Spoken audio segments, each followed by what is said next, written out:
6월 18일 화요일 김유정의 톡톡 동해안입니다. 포항지진 범시민대책본부가 어제 기자회견을 갖고 정부의 지진 피해 지원금이 실제 피해액의 3분의 1에 불과하다고 밝혔습니다. 추가 소송을 통해 손실을 보전해야 한다고 주장했는데요. 포항지진 범대본의 모성은 의장과 자세히 알아보죠. 의장님 어서 오세요. 안녕하세요. 네, 반갑습니다. 포항지진특별법에 따라서 이제 지진으로 인해서 인적, 물적 피해를 입은 부분에 대해서 지진피해 구제심의위원회가 심사를 통해서 지원금을 지급하지 않았습니까? 네. 이게 한 5천억 원 정도 됐던 걸로 기억하는데요. 네. 이게 이제 실제 피해액의 3분의 1에 불과하다 이런 말씀이신가요? 네. 그렇습니다. 지난 2020년 9월부터 이듬해 2021년 8월 말까지 정부가 피해 상황을 접수해서 지원금을 지급한 실적은 모두 12만 건, 그리고 금액 기준으로 보면 4,890억 원에 달한다고 발표했습니다. 네. 여기 발표치는 약간씩 차이가 있으니까 그건 감안해 주시고요. 네. 어느 시점에서 발표했냐에 따라서 차이가 있다는 거 미리 말씀드립니다. 그런데 그중에서 정부는 그 인정률을 95% 거의 다 인정했다고 발표를 했죠. 네. 그러나 실제로 피해 상황을 접수한 실적하고 그리고 자금을 지급한 상황을 제대로 알기 위해서는 건수 기준으로 할 것이 아니라 금액 기준으로 비교하는 것이 마땅할 것입니다. 네. 그래서 우리 포항지진 범대본은 정부가 지급한 10만여 건 중에서 1만 건 정도를 샘플로, 즉 시민들이 신청한 금액과 정부가 실제 지급한 금액을 비교해 봤습니다. 네. 이것은 특히 손해사정법인을 통해서 객관적으로 평가해서 신청한 수리 비용, 그리고 실제로 정부가 지급한 금액을 비교해 본 것입니다. 네. 결론적으로 정부는 시민들이 신청한 금액 중에서 약 35%, 즉 3분의 1에 불과한 금액만 실제로 지급한 것이 밝혀졌습니다. 네. 특히 손해사정법인을 통하지 않고 시민 개인이 주무구구식으로 직접 신청한 경우는 이보다 훨씬 더 적게 지원받았다고 판단되는 것이죠. 네. 따라서 전문가, 즉 손해사정법인의 보고서를 가지고 신청해도 3분의 1밖에 받지 못했는데 이마저 못한 시민들이 주먹구구식으로 사진을 갖고 신청한 금액은 얼마를 지원해 줬는지 더 이상 말할 필요조차가 없게 되는 것이죠. 네. 구체적인 사실을 하나만 들어보면요. 저희들이 그 파악한 내용 중에 장성동에 L 아파트가 있습니다. 큰 네. 아파트죠. 이제 특정한 명칭을 정하지 않은 이유는, 말씀드리지 않는 이유는 혹시나 그곳에 사는 주민들이 충격을 받을까 싶어서 말씀을 드리지 않습니다. 그런데 네. 그 장성동의 L 아파트는 18억 원을 신청을 했습니다. 그런데 네. 정부는 5억 5천만 원을 지급했고요. 그다음 송도동의 T 아파트에 TW 아파트가 있어요. 네. 그것은 7억 원을 신청했는데 정부는 4,500만 원, 저 6.5%에 불과한 금액만 지급했습니다. 네. 그리고 양덕동에 HY 아파트가 있어요. 여기는 9억 8천만 원을 신청했는데 3억 6천만 원만 지급됐습니다. 이렇게 보면은 터무니없는 금액으로 측정이 평가되고 지원된 금액은 아주 3분의 1도 채 안 된다고 볼 수 있습니다. 네. 근데 이게 이제 피해 신청을 했다고 해도 100% 받을 수는 없잖아요. 뭐 실제 피해 정도를 조사해서 지원금을 이렇게 책정한 걸로 알고 있는데요. 네, 그렇습니다. 100%뭐 달라는 대로 다 줄 수는 없죠. 요구한 금액을 사실 확인도 없이 그냥 줄 수 없는 것이 사실입니다. 그러나 그 요구한 금액이 사실 현장에 가서 확인을 해보고 그게 실제 수리비가 맞았다면 100% 전부 지급해 주는 게 맞습니다. 사실이라고 진리라고 한다면요. 네. 그리고 지금까지는 병원비나 건축물 수리비에 대한 실비용 수준의 지원금만 요구했지만은 앞으로는 이 100%뿐만 아니라 100% 수리비뿐만 아니라 지진 피해로 입은 수리비는 물론이고 그것으로 인해서 피해를 입은 영업 장애, 영업 손실까지 배상 받아야 된다는 것이 저희 주장입니다. 네. 이것은 이 어려울 때 뭐 팔자 고치자는 말이 절대 아닙니다. 피해 시민으로서 당연히 요구해야 되는 권리, 시민의 권리라고 주장하는 것입니다. 네. 그러면 지금 이 인적, 물적 피해에 대해서 지금 뭐 지원금 지급이 끝났는데요. 네, 그럼 소송을 통해서 이 손실분을 추가로 보상을 받을 수 있는 건가요? 네, 그렇습니다. 2021년 9월부터 2020년 9월부터 2021년 8월까지 지원금을 모두 지급하고 종료한 게 사실입니다. 끝났습니다. 그래서 이제 실제 지금으로서 할 수 있는 것은 소송으로 할 수 있는 수밖에 없고요. 네. 그것이 왜 해야 되냐면은 실제 피해액, 실제 수리 비용에 비해서 터무니없이 비현실적으로 적게 지급되었다는 사실 때문입니다. 네. 그래서 이제는 이제 손해배상 소송밖에 없습니다. 하지만은 그것조차도 소멸시효가 완성됐기 때문에 네. 불과 얼마 남지 않습니다. 소송을 제기할 수 있는 기한이 1개월, 개인별로 다르게 되는데 1개월에서 3개월밖에 남지 않았습니다. 네. 그러면 좀 구체적으로 이게 어떤 분들의 피해 지원금을 좀 추가로 소송할 수가 있을까요? 네. 아무나 다 추가로 소송할 수 있는 것이 아니라 좀 전에 말씀드렸듯이 소송에는 소멸시효가 있습니다. 네. 소멸시효가 지난 3월 20일로 모두 완성이 됐습니다. 끝났습니다. 그런데 다만 소멸시효에 대한 특례에 의해서 특별법에 규정된 게 있는데 네. 기존에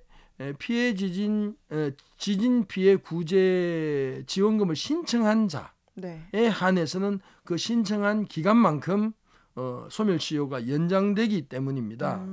그래서 포항 시민에게 모두 소송할 수 있는 자격을 주어지는 게 아니라 네. 그때 약 한 12만 명 네. 정도 지진 피해 구제 지원금을 신청했던 12만 네. 명 정도에게 자격이 주어지는 것입니다. 그렇군요. 그러면 저희가 지금 이렇게 얘기한 부분은 그러니까 뭐 지진으로 다쳤거나 집이 파손됐거나 그런 분들이 받은 피해 지원금이었고, 그러면 정신적으로 피해받은 분들에 대해서 이제 위자료 청구 소송 따로 했었잖아요. 네, 그 포항 시민 대부분이 신청한 걸로 알고 있는데 좀 어떻게 집계가 됐습니까? 예, 그렇습니다. 지난 3월 20일 그 위자료 청구 소송이죠. 이거는 정신적 피해입니다. 네. 위자료 청구 소송은 지난 3월 20일 접수가 종료됐습니다.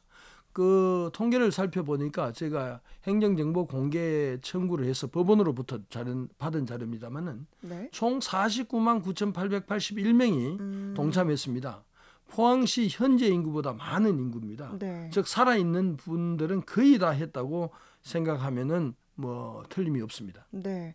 그런데 이게 이제 뭐 다 진행한 지 몇 개월이 지났는데 그 소송 어떻게 되어가고 있는지 좀 궁금해하는 분들 많은데요. 어떻게 진행 중인가요? 예. 이제 두 부분이 있습니다. 제가 처음으로 소송을 진행해서 앞서가고 있는 소송은 지금 현재 고등법원에서 항소심이 이루어지고 있고 네. 뒤늦게 이제 3월 20일까지 총 49만 9,881명이 다 포항 시민이 늦게 한 분들은 지금 현재 1심 포항 법원이죠. 정확하게 얘기하면 대구지방법원 포항지원에서 지금 변론이 열리고 있고 초기 준비 변론만 하고 나머지는 이제 중단을 시켜 놓습니다. 네. 그리고 제가 앞서가 선행된 소송, 즉 네. 고등법원이 끝나게 되면 네. 거기에 따라서 추정한다, 추후 지정한다 이렇게 이제 나와 있죠. 그러면 일단 선행된 고등법원에서 하고 있는 항소심을 기다리고 있으면 될 것 같습니다. 그러면 이제 또 항소심 언제 결과가 나올지, 또 실제로 그러면 위자료를 받을 수 있는 시기는 언제쯤으로 예상할 수가 있을까요? 예, 저희들이 생각하는 것은 이 항소심 고등법원에서 약 한 2년 정도 길게 봐서 내년 하반기면 아마도 고등법원 항소심의 결과는 나오지 않을까 이렇게 생각하고 있고요. 네. 고등법원이 다 끝나는 게 아니라 이 우리나라 사법은 3심 체계 아닙니까? 1심, 네. 2심, 3심 대법원까지 갈 수도 있다 이런 생각을 합니다. 왜 그러냐면은 뭐 법리 논쟁할 건 없어요. 대법원에 갈 이유는 없는데 대한민국 공무원들이 그 누군가 대법원 판결 없이 이 큰 돈을 주겠다고 나설 사람이 없을 것 같아요. 네. 그래서 그 면피용으로라도 아마도 대법원에 갈 수 있는데 시민 여러분들은 걱정 안 해도 됩니다. 여기 매년 법정이자 12%가 붙게 됩니다. 이 돈을 다 갚는 날까지 매년 또박또박 12%. 저 금액으로 따지면 하루에 5억씩 이자가 붙더라고요. 하루에. 네. 지난번 뭐 노소영 이혼 관계, 노소영씨 이혼 관계는 하루에 1억 몇천만 원 이자가 붙는데 여기는 우리는 법정 이자가 하루에 5억씩 붙기 때문에 정부가 그렇게 오랫동안 지연시킬 수는 없을 것이다. 또 그리고 혹시 내가 죽으면 어떡하냐 이런 얘기를 하시는 분이 계세요. 네. 괜찮습니다. 그것도 다 상속이 됩니다. 그래서 조금만 기다리고 계시면 아마도 내년 하반기면 항소심 결론이 나고 그 이후에 한 1년이면 아마도 모두가 정리가 되지 않을까 생각을 합니다. 그렇군요. 네. 그런데 이제 또 최근에 이제 1차 소송에 참여하셨던 분들 중에 뭐 직장을 타지로 옮겼다거나 뭐 여러 가지 등으로 인해서 피해 인정이 안 된다. 이걸 증명하라는 연락 받은 분들도 계시던데 이 부분도 좀 설명을 해주시면 좋을 것 같습니다. 네. 지금 그렇게 오는 것은 뭐냐면 1심 판결이 제가 이제 처음 1번으로 네. 재판을 해서 1심 판결이 났는데 그 1심 판결 300만 원 지급하라는 기준은 포항 지역에 거주한 자를 대상으로 한 겁니다. 네. 포항 지역에 거주해서 그 지진의 피해를 입은 사람에게 1심 판결이 났는데 네. 그것이 이제 2017년 11월 15일 날 그때 당시에 있었던 사람은 두 번의 지진을 큰 지진으로 봅니다. 네. 그다음 그게 본진이고 두 번째 지진이 그 다음에 2018년 2월 11일 새벽에 일어난 지진 네. 이 두 가지를 가지고 얼마나 피해를 입었냐를 측정을 했는데 네. 그 두 곳이 두 피해를 다 입은 경우는 300만 원. 둘 중에 한 번 입은 사람은 200만 원. 이렇게 결정이 났어요. 네. 그런데 이제 소송한 사람들 쭉 살펴보니까 주민등록지는 포항으로 있는데 네. 직장이 포항이 아닌 타지가 있는 경우가 많아요. 그러면 이제 그 낮에 같은 경우는 네. 2017년 11월 15일 오후 2시 58분에 일어난 건 낮이니까 그때는 직장에 가 있었지 않느냐. 그래서 경주나 대구나 서울에 가 있었던 사람들은 거기에는 지진 고통이 없었다. 이렇게 네. 빼버리는 거죠. 네. 그리고 또 직장뿐만 아니라 학교 다니는 학생, 대학생 네. 같은 경우는 포항이 아닌 타 지역의 대학에 다닌 사람들은 그게 또 빠지고요. 네. 또 남자들, 청년들, 군대 네. 들어간 친구들 경우는 뭐 포항에 해병대만 있는 게 아니라 다른 지역에 군 입영한 사실이 드러나면은 그 빼버리는 거예요. 네. 그 밖에도 또 뭐 구치소, 유치장 또는 교도소 간 사람들이 있으면은 네. 또 해외 출장 간 사람이 있으면 그건 다 빠지게 되는 겁니다. 그래서 네. 거기에 빠졌다고 해서 문자가 왔는 것 같아요. 그런데 그 문자가 너무 무분별하게 보내는 변호사들이 무분별하게 보내는 바람에 뭐 전혀 그런 사항이 아닌데도 불구하고 막 그런 문자를 받고 나니까 시민들이 괴로워하고 또는 불안해하고 이런 것 같은데 제가 그렇게 얘기합니다. 시민 여러분, 주소지에 방금 제가 얘기했던 그 조건에 해당되지 않는다면은 아무 문제가 없으니까요. 그걸 변호사 사무실에다 문자를 보내세요. 네. 나는 그런 적이 없습니다. 주소 변경이 없었습니다. 라고 증거만 남겨놓으시면 네. 나중에 판결이 나더라도 변호사에게 그거를 이제 책임을 물을 수가 있을 것 같습니다. 네. 그러면 1차 소송 이후에 이제 추가로 소송 신청하신 분들도 많은데 동일하게 이런 증명이 필요하겠네요. 네, 그렇죠. 당연합니다. 예. 또 피해 보상과 위자료 소송 외에 또 지진 촉발 책임을 묻는 고소도 진행을 했었잖아요. 네. 이게 최근에 수사가 본격화됐다 이런 소식이 있었는데 이건 어떻게 지금 진행 중입니까? 서울중앙지검 담당 검사로부터 제가 가끔씩 전화를 받는데요. 진행은 이 책임자 처벌은 분명히 됩니다. 그래서 그 검찰총장 특명회에서 수사팀이 꾸려져 있고요. 네. 이것도 이제 공소 시효가 기소할 수 있는 시효가 있어요. 시효가 이번 11월 15일이면 시효가 끝나버려요. 네. 그러니까 이전에 무조건 기소를 해야 됩니다. 그래서 아마도 저는 추측컨대 이번 여름이 다 가기 전에 아마도 기소할 수 있지 않을까, 기소되지 않을까 하고 판단하고 그렇게 저는 예측을 하고 있고 네. 만약 그렇게 된다면은 이게 포항 시민들, 포항 사회가 우리 사회가 정의로운 사회가 되고 책임자가 처벌이 돼야만이 정의로운 사회가 되죠. 돈으로 끝나는 게 아니죠. 그리고 그동안 우리 포항 시민들이 자존심, 절벽 아래로 떨어졌던 우리 포항 시민들의 자존심을 조금이나마 회복할 수 있는 기회가 되지 않을까 생각합니다. 네. 이제 앞으로의 계획과 끝으로 남기실 말씀 전해주시죠.